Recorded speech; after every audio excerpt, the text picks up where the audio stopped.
Hello guys, welcome back to my YouTube channel. So today I'll be explaining something about cyclic groups and cosets. So first let's get into cyclic groups.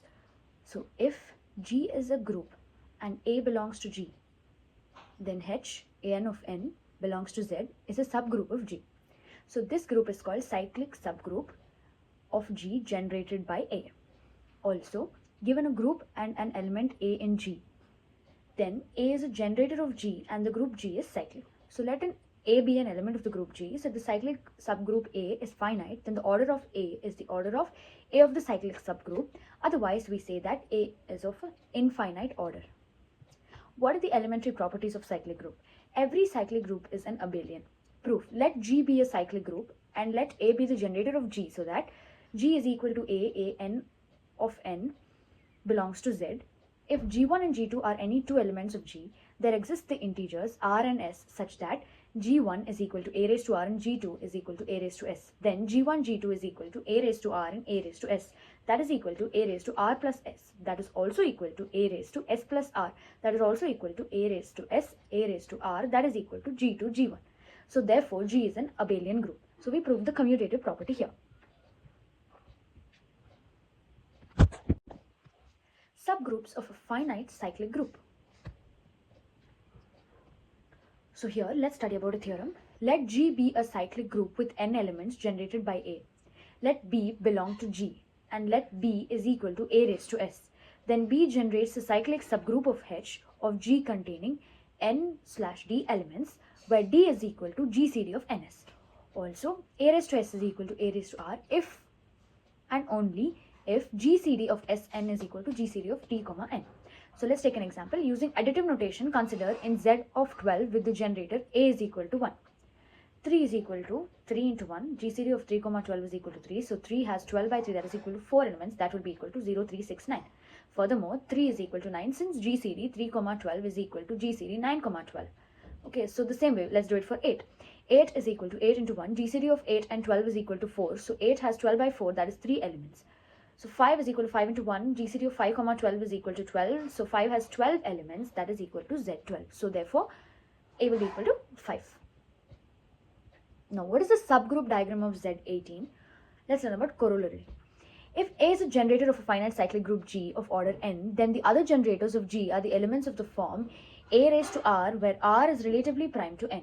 Example, find all the subgroups of Z18 and give their subgroup diagram. All the subgroups are cyclic. By corollary, 1 is a generator of Z18, so is 5, 7, 11, 13, 17. Okay, starting with 2, that is equal to 0, 2, 3, 4, 6, 8, 10, 12, 14, and 16, is the order 9, and GCD of 2, 18 is equal to 2. GCD of K, 18, where K is 2, 4, 6, 8, 2, 4, 8, 10, 14, and 16. So thus 2, 4, 8, 10, 14, and 16 are all generators of 2. Similarly with 3, we have K is equal to 15. Similarly with 6, we have 12, and 9 is order is 2. So as shown, that is how you write the sub-diagram of Z18. Now let's learn about cosets. Definition. Let H less than or equal to G and let A in G. The left coset of H containing A is the set AH is equal to AH, H in H. The right coset of H containing A in the set is equal to HA, H in H. So in additive groups, use A plus H and H plus A. A is called the coset representative. Similarly, AH, A inverse is equal to AH, A inverse, small h in H. As you can see some examples, cosets of K R0, V in D4. Some left cosets of K, dk is equal to dr0, dv, that is equal to d, r90. R180k, these are some examples, is equal to R180, R180v. So something similar. Some right cosets of K are Kd is equal to R0 of d, Vd is equal to d, R270. Kr is equal to 180, that is equal to, you get again, R180, H. Also, as you can see more of the examples, cosets of K is equal to R0, V in D4, left cosets and right cosets. More cosets. Vectors under addition are a group A, B plus C, D is equal to A plus C, B plus D. Here your identity is 0, 0. Inverse of A, B is minus A, minus B. Associativity is very easy to verify. So H is equal to 2T, T in R is a subgroup. So now proof. 2a comma a minus 2b comma b is equal to 2 of a minus b comma a minus b. Visualizing h is equal to 2t comma t, as you can see, that is how it's going to look. Now, what are the cosets of h is equal to 2t comma t, t in R? A comma b plus h is equal to a plus 2t comma b plus t. Set x is equal to a plus 2t, y is equal to b plus t, and eliminate t. Y is equal to b plus x minus a divided by 2. The subgroup of h is the line y is equal to x by 2. The cosets are lines parallel to y, that is equal to x by 2 factorial. Again, here are more of the cosets.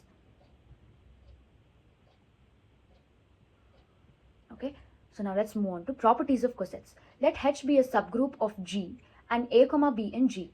A belongs to AH. AH is equal to h if A belongs to h. AH is equal to BH if A belongs to BH. AH and BH are either equal or disjoint. AH is equal to BH if A inverse of B belongs to H. AH is equal to BH modulus. So AH is equal to HA if H is equal to AHA inverse, and AH is less than or equal to G if A belongs to H.